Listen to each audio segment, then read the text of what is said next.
사도신경으로 우리의 신앙을 살아계신 하나님께 고백 드리시겠습니다. 전능하사 천지를 만드신 하나님 아버지를 내가 믿사오며 그 외아들 우리 주 예수 그리스도를 믿사오니 이는 성령으로 잉태하사 동정녀 마리아에게 나시고 본디오 빌라도에게 고난을 받으사 십자가에 못 박혀 죽으시고 장사한 지 사흘 만에 죽은 자 가운데서 다시 살아나시며 하늘에 오르사 전능하신 하나님 우편에 앉아 계시다가 저리로서 산자와 죽은 자를 심판하러 오시리라. 성령을 믿사오며 거룩한 공회와 성도가 서로 교통하는 것과 죄를 사하여 주시는 것과 몸이 다시 사는 것과 영원히 사는 것을 믿사옵나이다. 아멘. 찬송가 515장 하나님께 찬양 드리시겠습니다.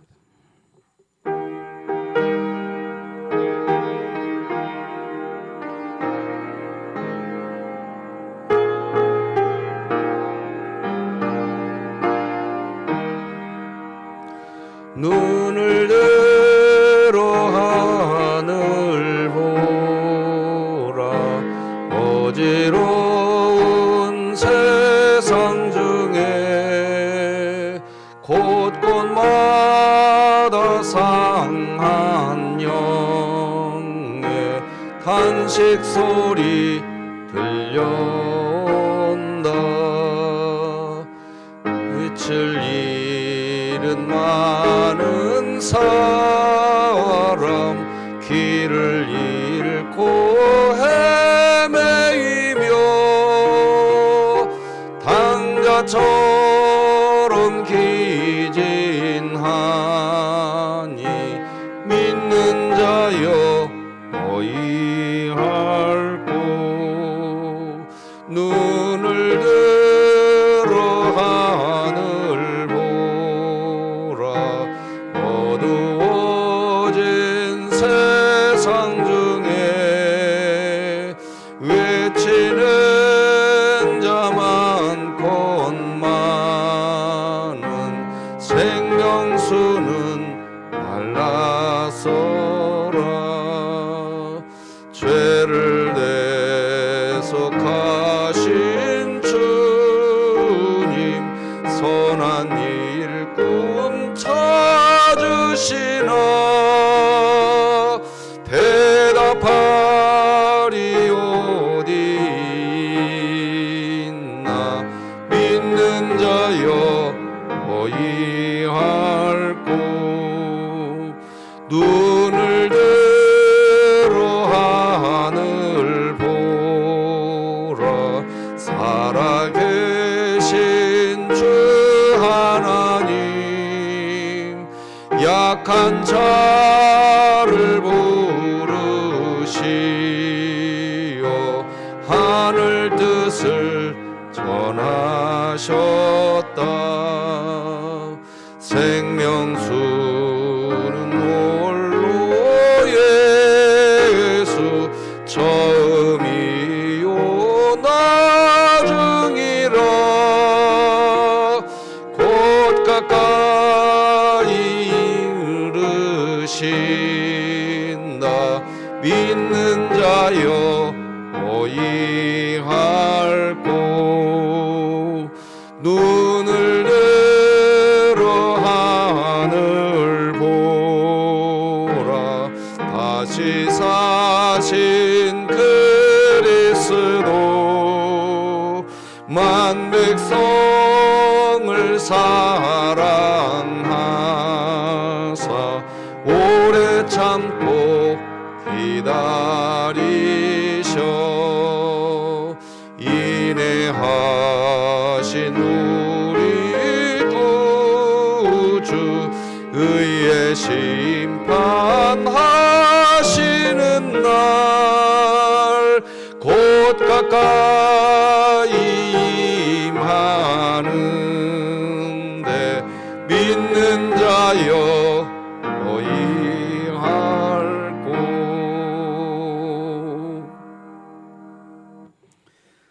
지능교회 주간기도표 7월 31일 월요일 기도 제목 하나님께 기도드리시겠습니다.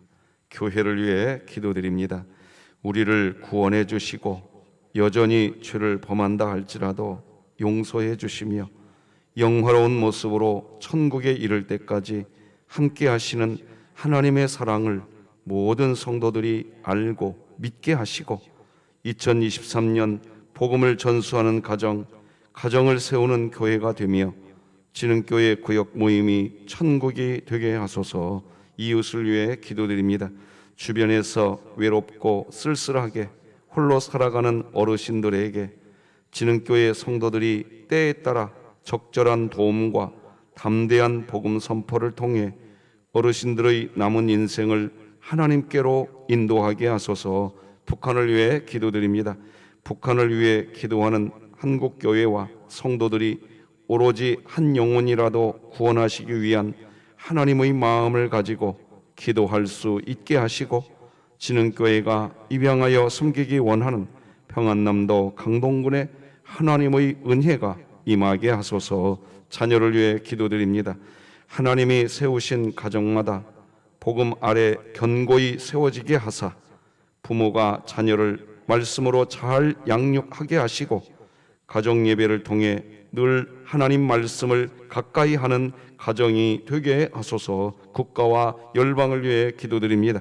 전 세계적으로 지구 온난화와 엘니뇨 현상이 맞물리며 강력한 폭염으로 인한 질병과 사망의 위험에 놓여 있는 집중 도시 지역 국민들과 취약계층, 노인과 어린이, 실외 종사자들을 지켜주시고 국가마다 폭염 대응 계획을 수립하여 자국민을 보호하게 하소서. 선교와 전도를 위해 기도드립니다. 한국 켈빈 개혁신학연구소를 통해 조국교회 안에 뿌리내린 잘못된 교리를 교정하며 바르고 참된 진리의 말씀을 선포했던 종교개혁자들처럼 오직 성경, 오직 그리스도, 오직 믿음, 오직 은혜, 오직 하나님께 영광이 되어지는 삶을 살아가게 하소서. 이 모든 것 주 예수 그리스도의 이름으로 기도드립니다. 아멘. 오늘 함께 나눌 하나님 말씀은 구약성경 예레미야 12장 말씀 되겠습니다. 예레미야 12장 7절에서 마지막 17절까지 저와 여러분이 한 절씩 교독하시겠습니다. 예레미야 12장 7절에서 마지막 절까지 교독하십니다. 하나님의 말씀입니다. 내가 내 집을 버리며 내 소유를 내던져 내 마음으로 사랑하는 것을 그 원수의 손에 넘겼나니 내 소유가 숲속의 사자같이 되어서 나를 향하여 그 소리를 내므로 내가 그를 미워하였음이로라. 내 소유가 내게 대하여는 문이 있는 매가 아니냐? 매들이 그것을 에워싸지 아니하느냐? 너희는 가서 들짐승들을 모아다가 그것을 삼키게 하라. 많은 목자가 내 포도원을 헐며 내 몫을 짓밟아서 내가 기뻐하는 땅을 황무지로 만들었도다. 그들이 이를 황폐하게 하였으므로 그 황무지가 나를 향하여 슬퍼하는도다. 온 땅이 황폐함은 이를 마음에 두는 자가 없음이로다.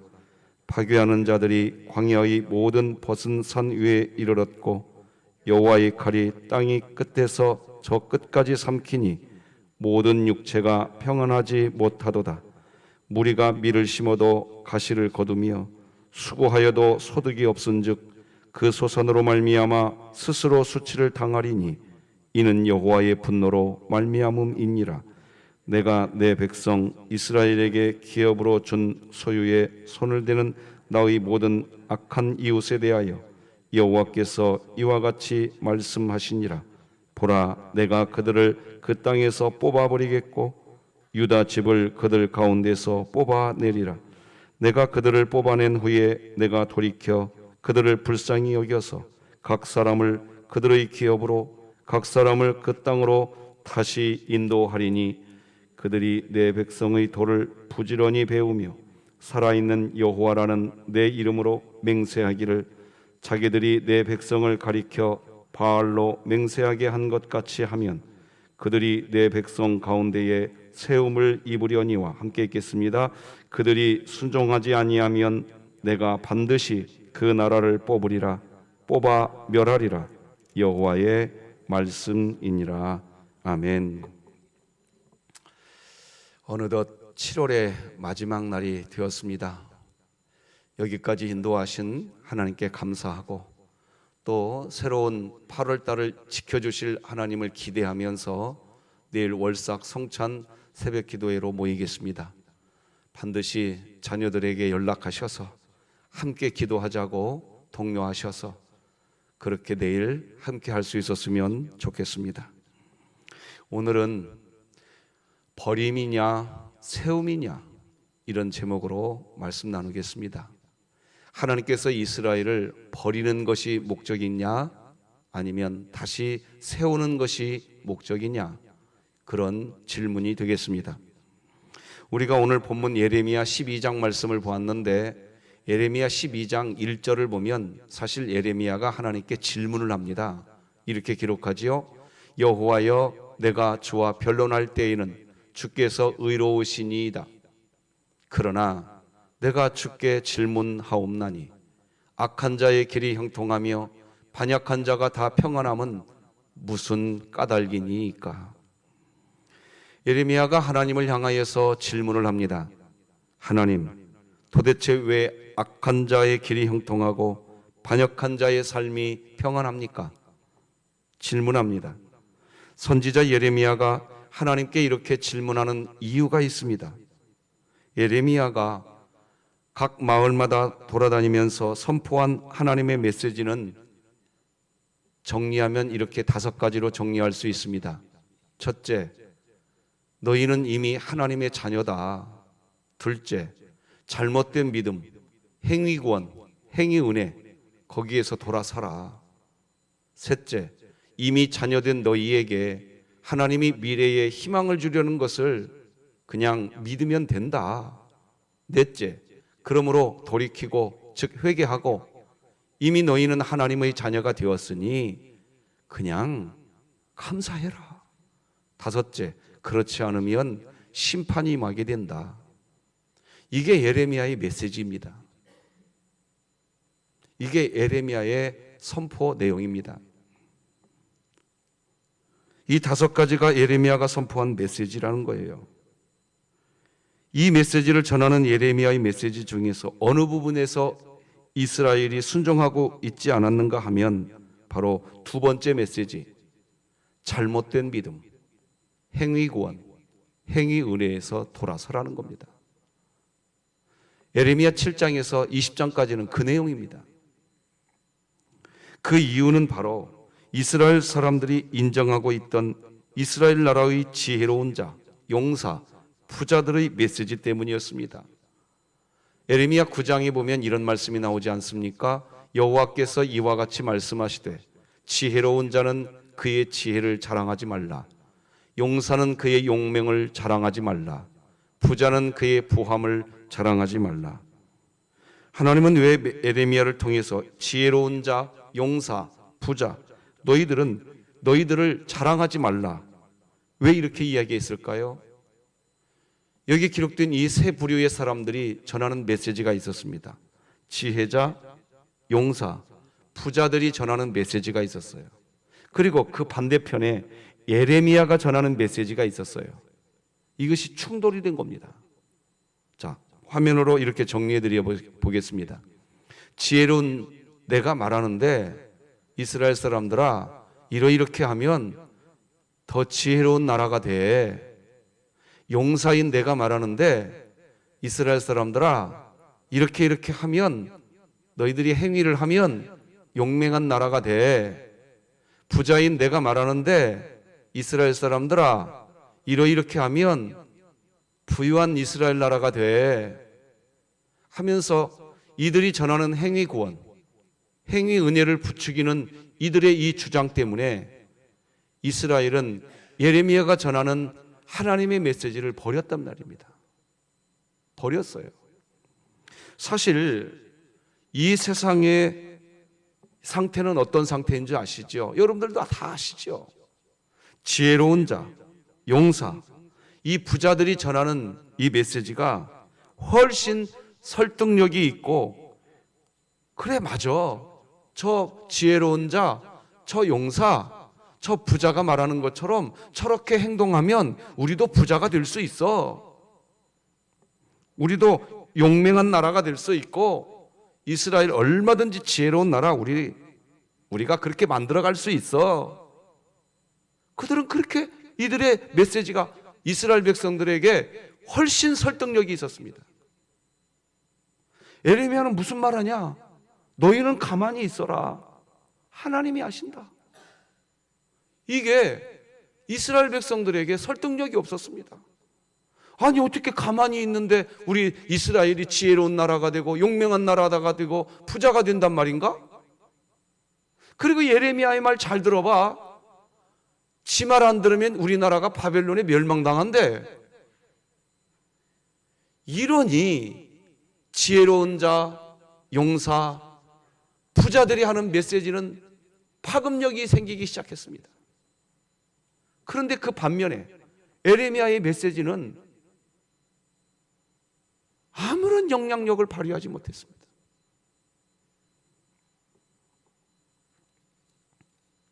예레미야가 선포하는 메시지는 이것이었습니다. 이미 너희는 하나님의 자녀가 되었으니 행위 그 자체가 결과를 가져오는 게 아니라 그 행위를 하게 하시는 분도 하나님이시고 그 행위의 결과도 하나님이 주심으로 하나님 안에서 감사하는 삶을 살고 미래의 희망을 가지는 삶을 살아가라, 이것이었습니다. 언뜻 보면 예레미야가 선포하는 이 메시지나 사실 지혜자들, 부자, 용맹한 사람들이 전하는 메시지나 사실 언뜻 보면 비슷해 보입니다. 그러나 이 지혜자와 용사들과 용맹한 자들과 부자들이 하는 이 메시지, 무엇이 문제인가?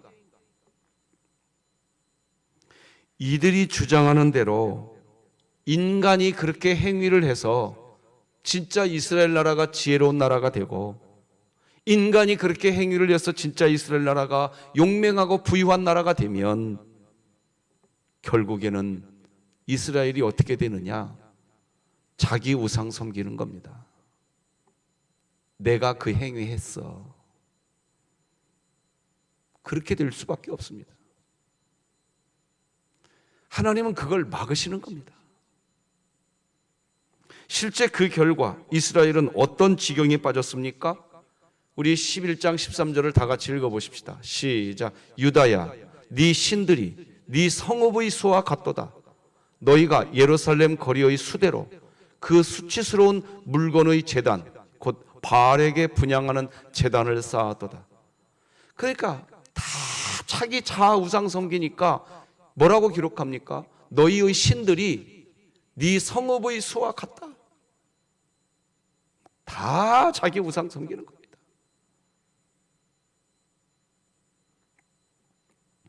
자, 이렇게 되었는데 이제 설상가상으로 이런 지혜자, 이런 용사, 이런 부자들의 주장을 듣고 그들을 따라간 사람들은 실제로 삶을 지혜롭게 사니까 지혜로운 인생을 경험합니다. 용맹하게 사니까 용감한 자가 됩니다. 부자처럼 부자들의 말을 듣고 그렇게 살다 보니까 자기 재산이 늘어납니다. 실제 그런 일이 벌어졌어요.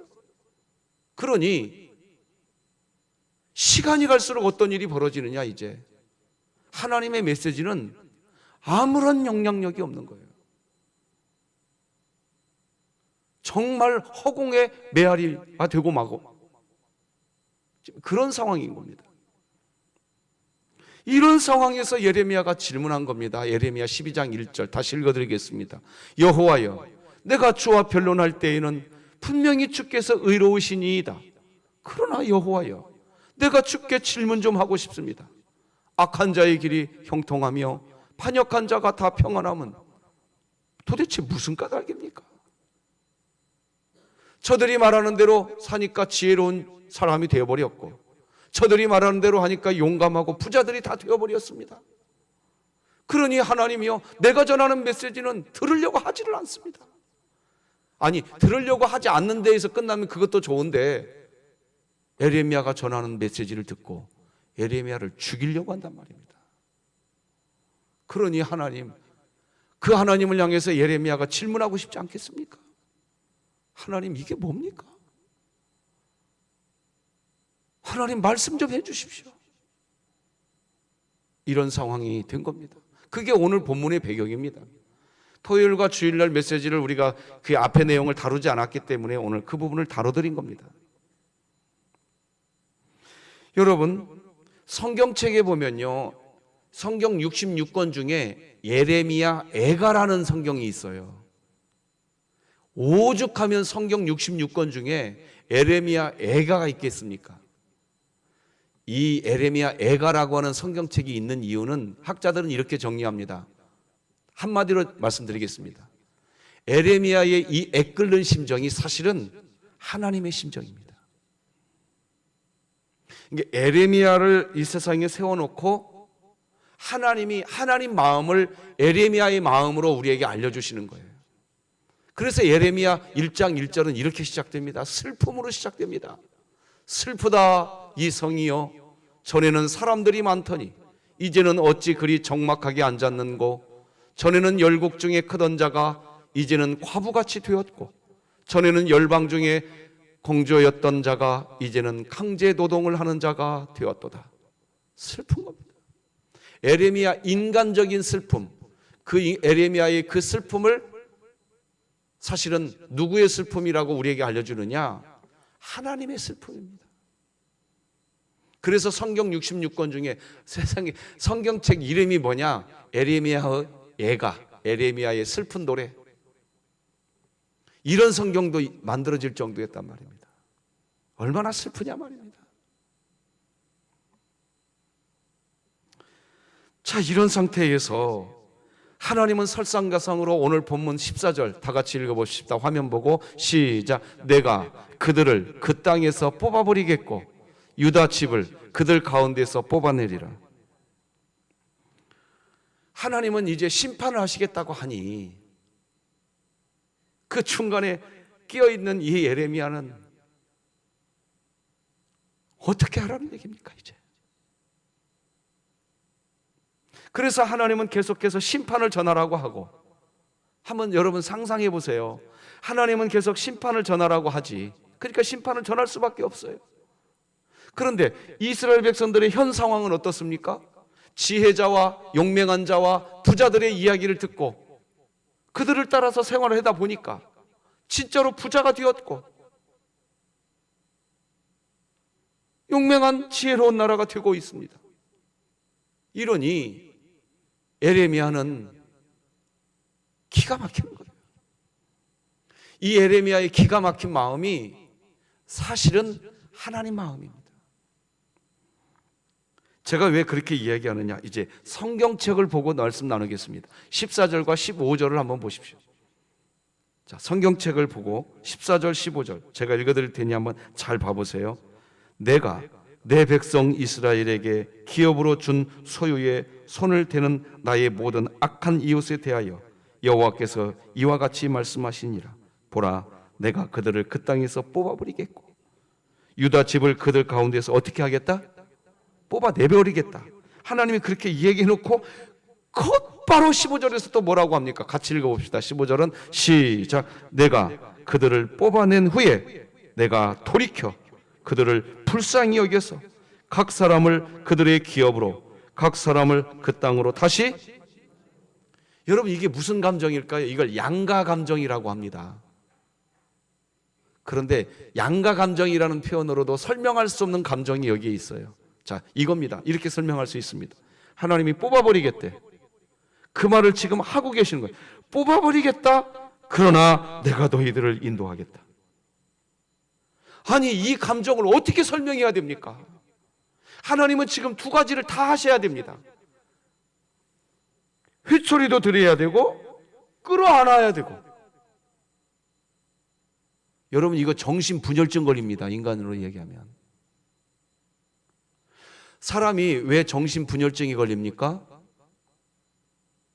내가 어떻게 살아야 할지를 모르게 될 때 우울증에 걸리고 정신분열증에 걸리는 겁니다. 지금 하나님이 인간으로 말하면요, 정신분열증 걸릴 수밖에 없는 상황입니다. 어떻게 해야 됩니까, 하나님이? 뽑아버리겠다는 것도 사실이고, 그들을 다시 인도해 주겠다고 품에 안아주겠다는 것도 사실입니다. 하나님이 어떻게 움직여야 됩니까, 도대체? 어떻게 움직여야 됩니까? 에레미야에게 지금 하나님이 그렇게 설명해 주고 있는 겁니다. 에레미야야, 너도 많이 슬프구나. 너도 나에게 질문하고 싶구나. 나 여호와도 네 마음과 똑같다. 어떻게 해야 되냐 도대체? 여러분, 여기서 한 가지 놓치시면 안 돼요. 뭘 놓치시면 안 되냐? 여러분, 그냥 하나님이 뽑아버리면 되잖아요. 안 그렇습니까? 전능한 하나님이니까 그냥 다 뽑아버리면 되잖아. 근데 뽑아버리고 나서 뽑는 게 목적이 아니니까 다시 안아주겠대. 하나님의 진짜 목적은 뽑아내는 게 아니에요. 지금 끝까지 이 백성들 끌고 가겠다는 거예요. 믿으시기 바랍니다. 그 은혜를 누가 누리고 있냐? 제가 지금 누리고 있고 지금 여러분이 누리고 있는 거예요. 그걸 기독교 복음이라고 말하는 거예요. 그래서 하나님을 사랑이라고 이야기하는 거예요. 하나님의 이 사랑이 진흥교회 44주년을 이뤄놓은 거예요. 하나님이 하신 줄 믿으시기 바랍니다. 하나님이 하셨어요. 사실은 이 이스라엘 백성들의 이 모습이 제 모습입니다. 정말 죄송하지만 우리들 모습입니다. 그런데 이런 우리들을 하나님이 끌고 오고 또 끌고 오고, 그거 믿는 자가 구원 얻는 믿음인 줄 믿으시기 바랍니다. 그거 믿으셔야 돼요. 그걸 기독교 믿음이라고 말하는 겁니다. 오늘 본문은 그걸 말하고 있는 거예요. 지금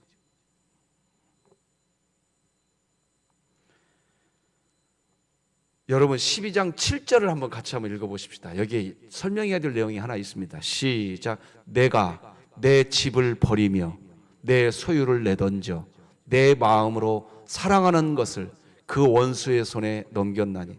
이게 하나님이 하시는 얘기인데요, 이걸 예레미야의 입장에서 한번 말해보겠습니다. 당연히 이게 하나님이 그렇게 하겠다는 거예요. 근데 예레미야의 마음을 통해 하나님의 마음을 지금 우리에게 전해주고 있잖아요. 그래서 예레미야 애가도 있는 거예요. 예레미야의 마음이 누구의 마음이다?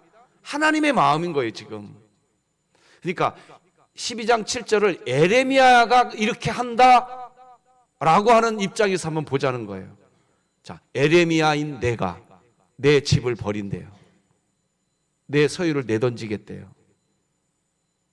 내 마음으로 사랑하는 것을 그 원수의 손에 넘겼대요.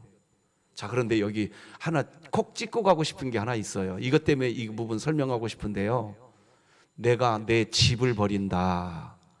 에레미야 시대 당시에 내 집은 하나님 성전을 의미합니다. 그래서 여러분 사무엘하 7장 5절에 봐도 이런 말이 나와요. 가서 내 종 다윗에게 말하기를 여호와께서 이와 같이 말씀하시되 네가 나를 위하여 내가 살 집, 이것은 사람의 집입니까? 하나님의 성전입니까? 그래요, 성전이에요. 그래서 이 당시에는 이 단어, 집이라는 이 단어가 성전을 의미하고 있는 거예요. 자, 지금 어떤 상황이냐? 다시 한번 오늘 본문 7절을 보십시오. 에레미야의 입장에서 한번 보십시오. 에레미야, 내가 내 집을 어떻게 해요? 그러니까 성전도 버리겠다는 거예요. 자, 이걸 에레미야 입장에서 한번 보십시다. 그러니까 이걸 에레미야가 하나님께 지금 질문하고 있는 거예요. 뭐라고 질문하고 있느냐? 좀 어렵죠? 어려운데 좀 이해가 됐으면 좋겠는데, 에레미야가 하나님께 질문하고 있는 거예요. 하나님, 이게 도대체 말이 됩니까? 악인이 형통한 게 말이 돼요, 하나님? 너무나 속상하니까, 에레미야 입장에서. 그래서 에레미야가 지금 뭐라고 얘기하느냐? 나 하나님, 나 이제 이 하나님의 집 버려버리겠습니다. 이렇게까지 가는 겁니다, 지금. 근데 에레미야가 하나님의 집을 버리는 게 에레미야의 마음이 평안해질까요? 결코 아니죠. 근데 왜 이렇게까지 이야기할까요? 너무나 비참한 거예요, 에레미야가 지금. 왜 비참하냐? 단 한 사람도 에레미야의 마음을 알아주는 사람이 없는 거예요. 단 한 사람도. 근데 그 단 한 사람도 없는데 누가 없냐? 그 여호와의 성전에서 예배하고 있다고 하는 사람들조차도 에레미야의 마음을 알아준다? 안 알아준다? 안 알아준다. 이게 비극인 거예요, 지금. 한 사람도 에레미야의 마음을 알아주질 않는 거예요. 이 말은 다시 말하면 한 사람도 하나님의 마음을 알아주는 사람이 없는 거예요. 다 자기 행위의 행위. 내가 이렇게 하니까 지혜자가 되었고, 내가 이렇게 하니까 용감한 자가 되었고, 내가 이렇게 하니까 부자가 되었고, 다 자기 우상만 섬기고 있는 거예요. 이 예레미야의 말씀이 보여지셔야 됩니다. 이런 상황에서 하나님의 마음이 지금 어떤 마음이냐는 거예요. 너희들의 믿음이 도대체 무슨 믿음이냐는 거예요.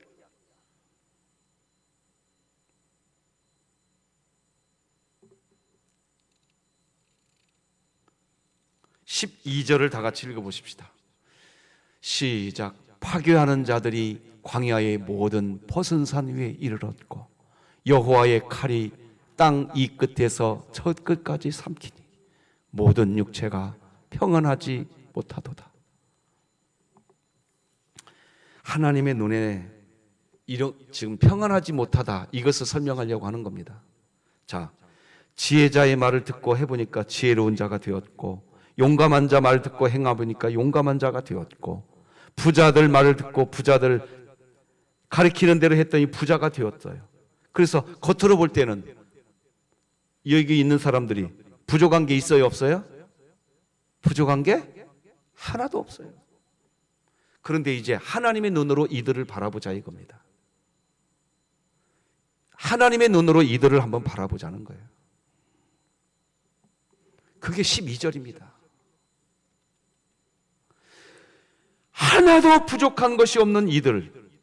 그런데 그들에게는 여호와의 칼이 이들에게 임하는 거예요. 하나도 부족함이 없는 이들에게 여호와의 칼이 이제 이들을 삼켜버리게 될 거란 말이에요. 그걸 여기 있는 사람들이 단 한 사람도 모르는 거예요.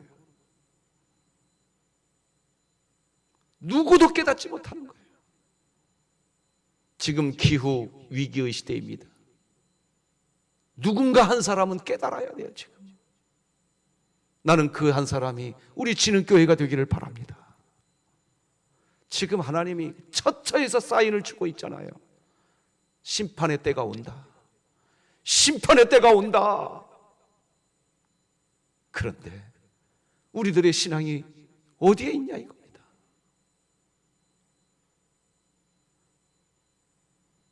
옷을 찢지 말고 가슴을 찢고 여호와여 이 땅을 불쌍히 여겨 주옵소서.